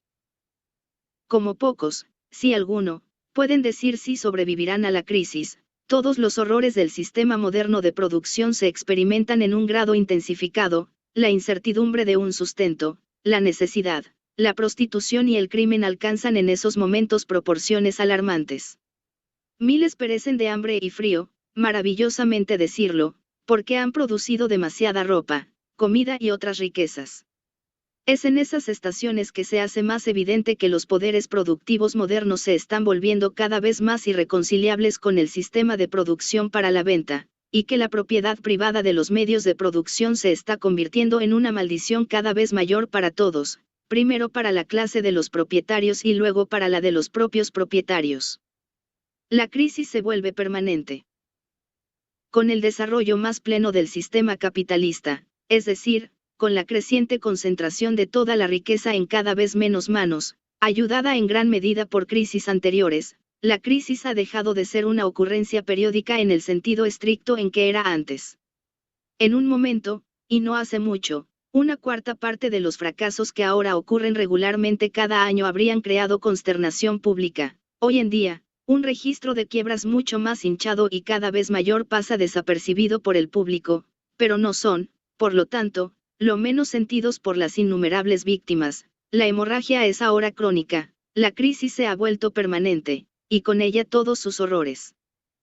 Es probablemente debido a esta circunstancia, a saber, que el fenómeno de la crisis ha dejado de ser periódico, que algunos economistas políticos acríticos y descerebrados han declarado que el fideicomiso acabaría con la crisis. Esto es falso.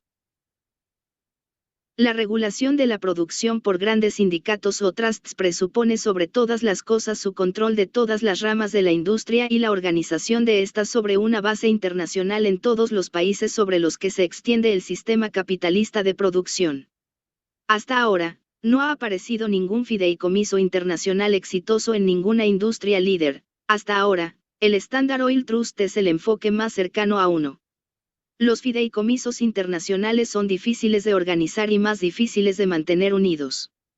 Hace más de 40 años, Karl Marx señaló que no solo la competencia promueve el monopolio, sino que el monopolio promueve la competencia. Cuanto mayores son las ganancias que se acumulan para un fideicomiso, mayor es el peligro de que un capitalista sobresaliente y poderoso establezca una empresa competitiva para obtener algunas de las ganancias él mismo, y, además, cuanto más prospera el negocio, mayor es la tentación de cada miembro de la empresa fiduciaria de escapar de las restricciones impuestas por el fideicomiso y retirarse de él. Cuando los precios bajan, la ansiedad por la confianza es grande; cuando los precios suben, cada productor se esfuerza por mejorar al máximo la oportunidad y lanzar al mercado tantos bienes como sea posible. Pero esto tiene sus límites, y finalmente se llega a un punto en que el fideicomiso se vuelve permanente. En la mayoría de los casos, el fideicomiso se pondrá a la cola para controlar la sobreproducción. Con respecto a la sobreproducción, la misión principal del fideicomiso es, no controlarla, sino trasladar sus malas consecuencias de los hombros de los capitalistas a los de los trabajadores y consumidores. Su objetivo es ayudar a los grandes capitalistas a capear la tormenta de la crisis, restringir temporalmente la producción, para despedir a los trabajadores y reducir los gastos a lo largo de la línea, sin afectar considerablemente las ganancias. Dentro de las fronteras de un país, las dificultades que acosan la formación y preservación del fideicomiso disminuyen considerablemente; la confianza puede florecer y florece allí; es diferente, sin embargo, con una confianza internacional. La confianza internacional no abole la crisis. Pero supongamos que eventualmente las industrias líderes se habrán organizado con éxito en fideicomisos internacionales, bajo una disciplina tan estricta que resistirán el efecto disolvente de los buenos tiempos. ¿Cuál fue entonces el resultado? La competencia entre los capitalistas se eliminaría solo en un lado. Cuanto más completamente desaparece la competencia entre los productores de una misma rama de la industria, tanto mayor se vuelve el antagonismo entre ellos y los productores de otras mercancías que dependen de los productos del fideicomiso. En la medida en que cesan las hostilidades entre los productores que participan en la misma rama de la industria, se vuelven más amargas entre los productores y los consumidores. Sin embargo, sucede que cada productor es también un consumidor. El propietario de una fábrica de algodón, por ejemplo, es un consumidor, aparte de sus necesidades privadas y personales, de algodón, carbón, maquinaria, aceite y otros requisitos de una fábrica de algodón. En resumen, la confianza internacional completa haría que la clase capitalista se dividiera, ya no en individuos separados, sino en clanes hostiles, que harían la guerra a cuchillo unos contra otros. Hoy en día, cada capitalista está ansioso por producir la mayor marcha posible, por arrojar al mercado todos los bienes que pueda, porque, en igualdad de condiciones, cuantos más bienes, más ganancias; solo su estimación de la capacidad del mercado y su propia capacidad para ampliar su capital limitan la medida en que producirá. Por otro lado, cuando el sistema de fideicomiso se haya generalizado, no encontraremos una mejor regulación de la producción y, con ello, una interrupción de la crisis, como nos harían creer algunos blanqueadores de nuestro orden social actual. Lo que encontraremos es el afán general de cada fideicomiso por separado por producir lo menos posible, porque cuanto menor es la oferta, mayor es el precio. La práctica, antiguamente, e incluso hoy en día no pocas veces, a la que recurren los comerciantes, de destruir una parte de sus bienes cuando el mercado está sobreabastecido, con el fin de asegurar precios rentables para el resto, se generalizaría entonces, de alguna manera. Es evidente, sin embargo, que la sociedad no podría seguir existiendo. Si cada fideicomiso se esfuerza por la subproducción, todos los demás se esforzarían para forzar a esos fideicomisos cuyos productos necesitan a un estado de sobreproducción. Las formas de hacerlo serían muchas. Lo más simple sería que un fideicomiso redujera su propio consumo más de lo que el otro fideicomiso reduce su producción. Otra forma sería recurrir a la ciencia para suplir la necesidad del artículo cuya producción es confiable y reducida. Aún un tercio sería para que las empresas de confianza cuyo consumo se ve afectado se comprometieran, por sí mismas, a producir lo que necesitan.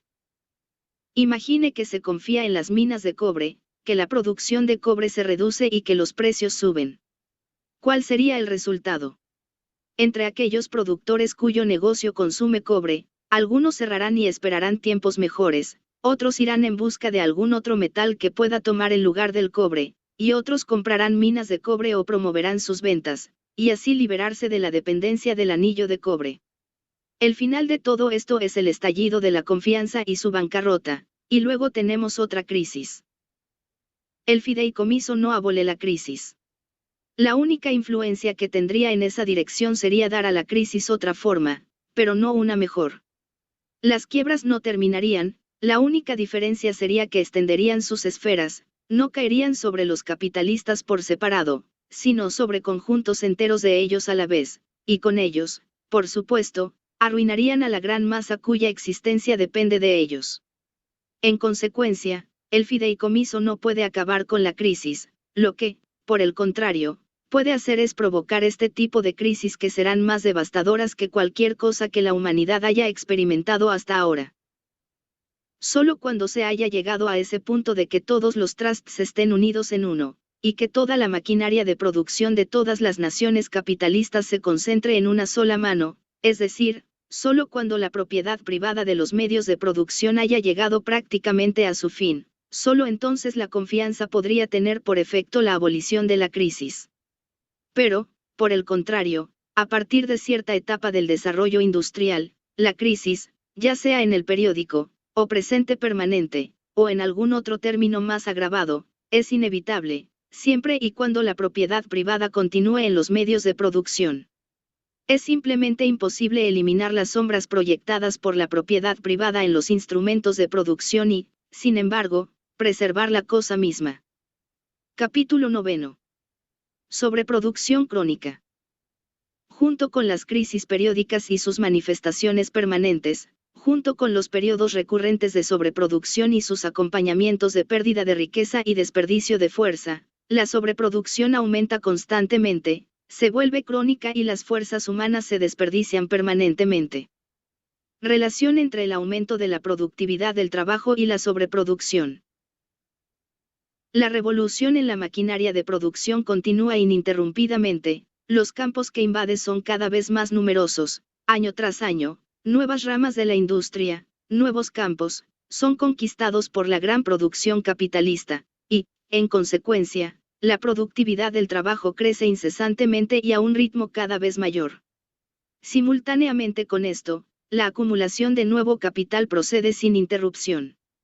Cuanto más intensa es la explotación del trabajador individual y mayor es el número de trabajadores explotados, mayor es también la cantidad del excedente y la masa de riqueza que la clase capitalista puede depositar y aplicar como capital. En consecuencia, no se le da al sistema capitalista permanecer estacionario, su constante expansión y la constante expansión de su mercado son asuntos de vida o muerte para él, que se detenga es morir. Mientras que antes, en los días de la artesanía y del sistema de los pequeños agricultores, el país producía año tras año una cantidad de riqueza que, por regla general, aumentaba solo con el aumento de la población. El sistema capitalista, por el contrario, se basa desde el principio en un aumento incesante de la producción. Cada paro denota un moquillo social que es aún más doloroso e insoportable en proporción a su duración. Junto con los incentivos periódicos para aumentar la producción, provocados por las extensiones periódicas de los mercados, existe una presión permanente sobre la producción para que se estire. Esta presión es inherente al propio sistema capitalista de producción, y en lugar de ser provocada por la extensión de los mercados, obliga a estos últimos a ser empujados cada vez más. Relación de la expansión comercial y territorial con la sobreproducción. Pero hay un límite para esta extensión de los mercados. Durante los últimos 20 años no ha ido acompañado de los resultados favorables de épocas anteriores. Es cierto que los mercados se amplían cada vez más, pero mientras que, por un lado, la tendencia de la producción es aumentar cada vez más rápido, por otro lado, la extensión de los mercados se realiza a un ritmo cada vez más lento. Es cierto, una vez más, que el campo sobre el cual la producción capitalista puede extenderse es inmenso, salta todas las fronteras locales y nacionales, tiene todo el mundo para su mercado potencial. Pero el capitalismo prácticamente ha reducido el tamaño del globo. Hace solo 100 años, el mercado de la industria capitalista era comparativamente limitado y estaba casi totalmente monopolizado por Inglaterra. Pero tal era la actividad y el vigor de los capitalistas, sus cómplices y cómplices, y tan gigantescos eran los medios a su disposición, que desde entonces casi todos los países de la Tierra se han visto obligados a abrirse, no solo por los productos de Inglaterra, sino por los de todas las naciones capitalistas, de modo que hoy en día casi no quedan otros mercados por abrir. Excepto aquellos de los que hay poco más que sacar además de fiebres y golpes. El maravilloso desarrollo del transporte hace posible de año en año una explotación más completa del mercado, pero esta tendencia se ve contrarrestada por la circunstancia de que el mercado experimenta constantemente un cambio en aquellos mismos países cuya población ha alcanzado un cierto grado de civilización. En todas partes la introducción de los bienes o la gran producción capitalista extingue el sistema doméstico o la pequeña producción, y transforma a los trabajadores industriales y agrícolas en proletarios. Esta transformación produce dos resultados importantes en todos los mercados con los que se cuenta para absorber los productos excedentes de la industria capitalista. En primer lugar, reduce el poder adquisitivo de la población y, por lo tanto, contrarresta el efecto de la extensión del mercado. En segundo lugar, y más importante que el primero, sienta allí las bases para el establecimiento oísment del sistema capitalista de producción al llamar a la existencia a la clase del proletariado, una clase que no existía anteriormente en tales localidades. Como el capitalismo cava su propia tumba.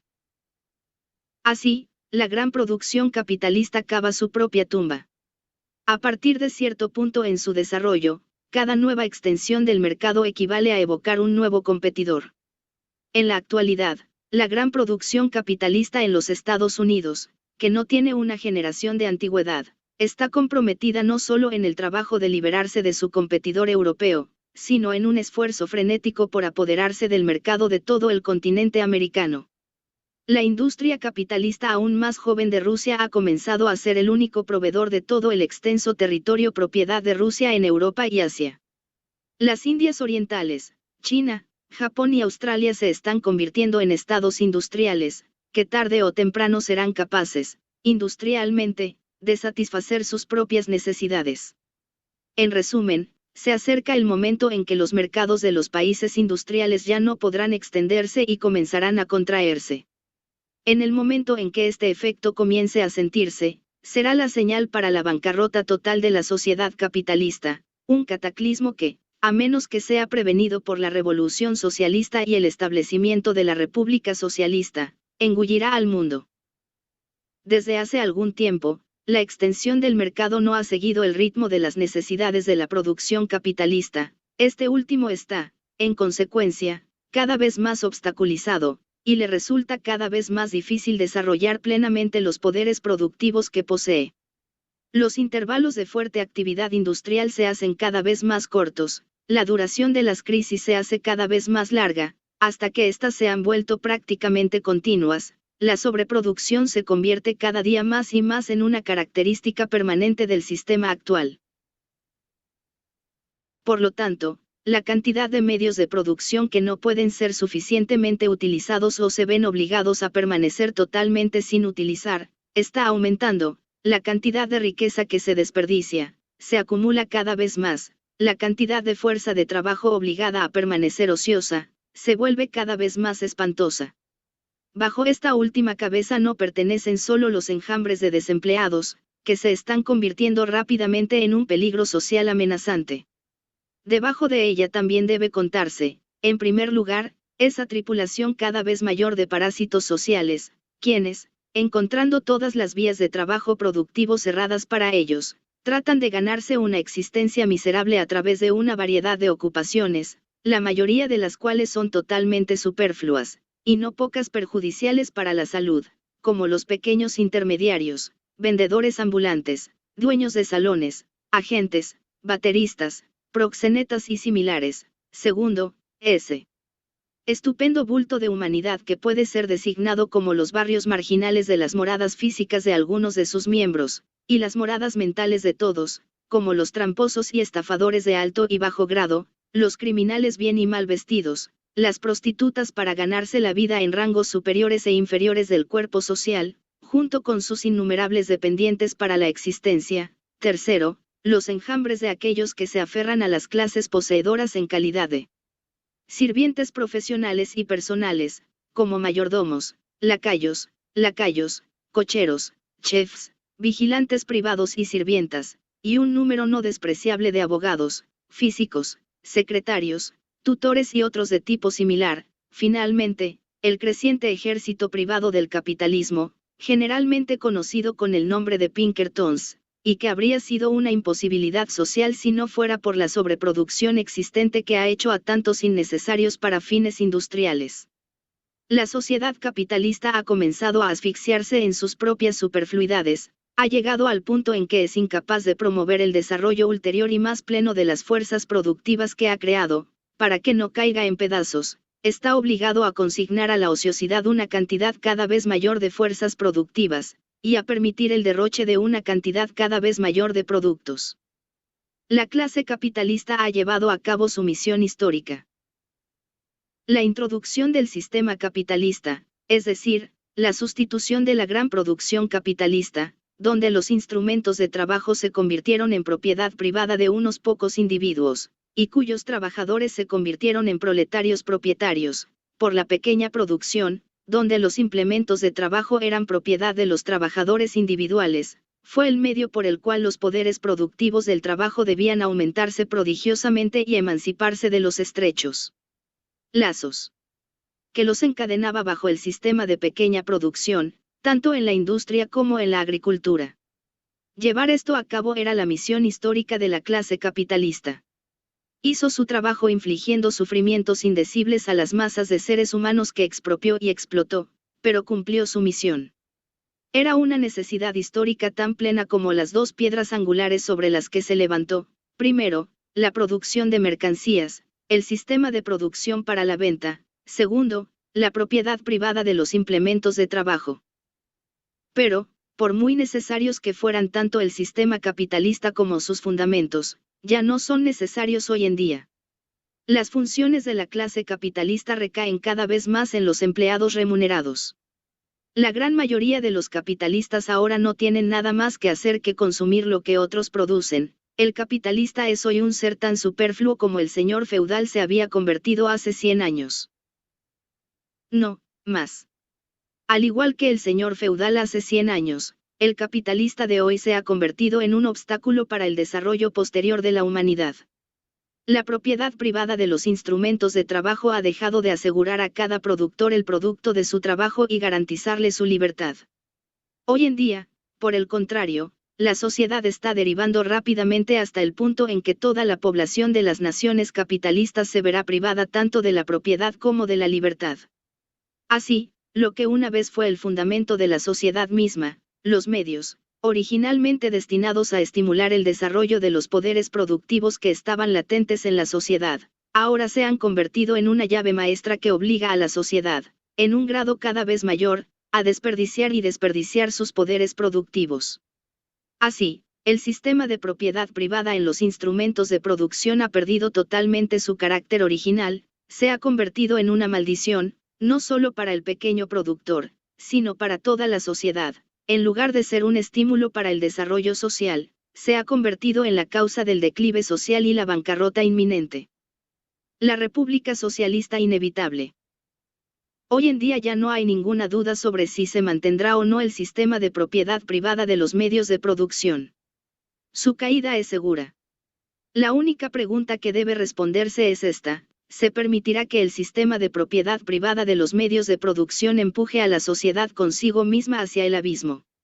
¿O se sacudirá la sociedad esa carga nefasta, colocará la tierra y los implementos de producción en manos del pueblo, para ser operados colectivamente, para uso y no con fines de lucro, y luego, libre y renovado, reanudará el camino del progreso, que la baja evolutiva le prescribe? Tal es la pregunta y tal la alternativa. Nuestra generación se encuentra donde los caminos se bifurcan. Un camino conduce, a través de la ruina, de vuelta a la barbarie, el otro conduce hacia la República Socialista. Todos los partidos políticos en los Estados Unidos, con una excepción, nos llevan a la antigua carretera. El Partido Socialista Laborista, y solo él, Señala el camino hacia este último camino.